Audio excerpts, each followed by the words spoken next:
Hello friends, welcome all on કૃષિ ભંડોળ. Good morning all of you. Friends, આજે આપણે ફરી મળ્યા છીએ આપણે નવા એમસીક્યુ સિરીઝમાં. તો આજની એમસીક્યુ સિરીઝમાં આપણે ફર્સ્ટ આપણા એમસીક્યુની શરૂઆત કરીએ. તો સૌપ્રથમ કયું એવું રાજ્ય છે કે જ્યાં સૌથી વધુ ફળનું ઉત્પાદન વિસ્તાર જોવા મળે છે? તો આંધ્રપ્રદેશ એ એવું રાજ્ય છે કે જ્યાં સૌથી વધુ ફળનું ઉત્પાદન આપણને ઉત્પાદક થતું હોય તેવો વિસ્તાર આપણને જોવા મળે છે.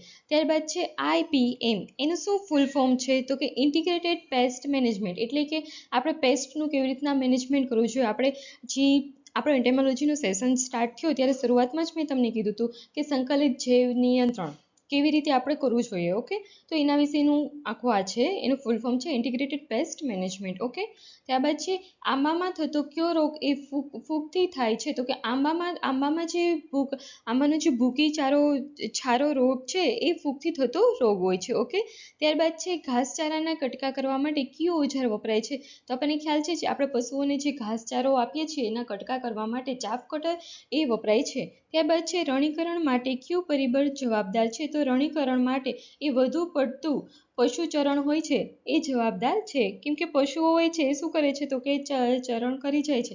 એના લીધે જે આપણી જમીનની ફળદ્રુપતા હોય છે એ ઓછી થતી જાય છે. કેમ કે ત્યાં આપણે નવો પાક ઉગાડી શકતા નથી એની ખેડ વ્યવસ્થિત થતી અને પાણી નહીં આમ મળતું વ્યવસ્થિત. એટલે રણીકરણ માટે એ વધુ પડતું પશુનું ચરણ એ જવાબદાર છે. કેમ કે ઘાસ ઉગે છે ને ખાઈ જાય છે આ પશુઓ.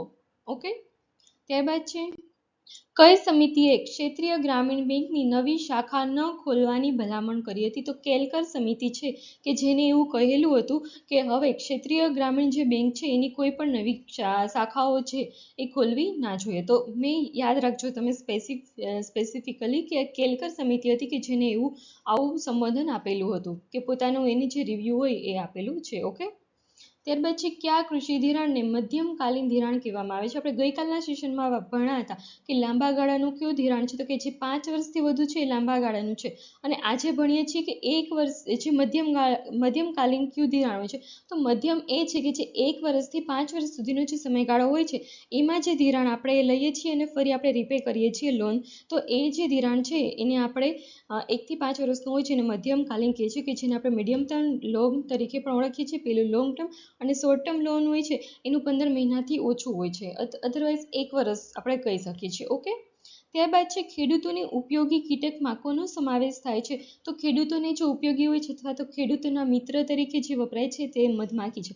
આપણને ખ્યાલ છે કે મધમાખી છે પોલિનેશનનું કામ કરે છે ને એના લીધે પોલિનેશન જો સારું થાય તો આપણો પાક સારો ડેવલપ થાય છે અને પાક સારો થાય છે તો એનું પ્રોડક્શન સારું મળતું હોય છે. ઓકે, ત્યારબાદ છે કીટકની કઈ અવસ્થા એ પાકને સૌથી વધુ નુકસાન પહોંચાડતી હોય છે? તો કીટકની સૌથી એવી ઈયળ જે અવસ્થા છે એ સૌથી વધુ પાકને નુકસાન પહોંચાડતી હોય છે. શા માટે? તો કે ઈયળ હોય છે એ પાકના જે પાન હોય છે મોસ્ટલી ખાઈ જતી હોય છે. ઘણી વખત કોઈ ફ્રૂટ હોય છે એને પણ ડેમેજ કરતી હોય. આપણને ખ્યાલ છે કે બ્રિંજલમાં બોરોર આવે છે, એ પણ એક ઈયળ છે ને બોરોર. બોરોર માટે જે રિસ્પોન્સિબલ છે તો એ પણ ઈયળ છે. તો એવા ઘણા અલગ અલગ એવું છે કે જ્યાં આપણને ચીલીમાં પણ જોવા મળે છે સેમ, કે જ્યાં ઈયળ હોય છે એ સૌથી વધુ નુકસાન કરતી જોવા મળે છે. કેબેજમાં હોય છે. ત્યારબાદ છે જમીન નિર્માણના નિષ્ક્રિય પરિણામોમાં શાનો સમાવેશ થાય છે? નિષ્ક્રિય જે પરિણામ હોય છે જમીન નિર્માણ થવા માટે એના માટે માતૃ ખડકોનો સમાવેશ થાય છે. ઓકે, ત્યારબાદ છે કાળી માટીમાં કયા તત્વોનો અભાવ જોવા મળે છે? તો કાળી માટી જે હોય છે એમાં ફોસ્ફરસ તત્વોનો આપણને અભાવ જોવા મળતો હોય છે. ત્યારબાદ છે કયો છોડ એ ઉભયલિંગી છે? તો ઘઉં એ ઉભયલિંગી છોડ છે.